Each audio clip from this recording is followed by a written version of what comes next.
Hello everyone, my name is Neo. I'm 6 years old. Today I'm going to tell you a story, Pete the Kitty and the Case of the Hiccup. Let's begin. Hiccup! Oh no, Pete has the hiccup. Hiccup, hiccup. How do you stop the hiccup? Pete asked Grumpy Toad. How do I stop my hiccup? I know, says Grumpy Toad. You stand on one foot. Pete stands on one foot. Hiccup! Pete still has the hiccup. Peter asks Cowley, how do I stop my hiccup? I know, says Cowley. You stand on one foot and hop up and down, says Cowley. Pete stands on one foot. He hops up and down. Hiccup! Hiccup, hiccup. Peter still has the hiccup. Peter asks Gus, how do I stop my hiccup? I know, says Gus. You stand on one foot and hop up and down and sing a song.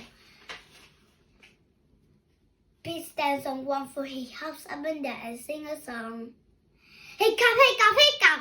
Peter still has the hiccup. Peter asks Bob, how do I stop my hiccup? I know, says Bob.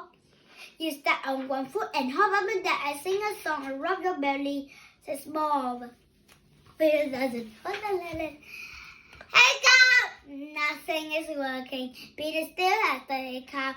Go ask Mom, says Bob. Peter asks Mom, how do I stop my hiccup? I know, says Mom. You take a deep breath. Peter takes a deep breath. Hold your breath and blow it out, says Mom. Peter holds his breath. Peter blows his breath out. That's it? Peter asks. That's it, says Mom. He waits and he waits and he waits. The hiccups are gone. Moms are so smart. That's the end of the story. Thank you everyone for listening. Goodbye.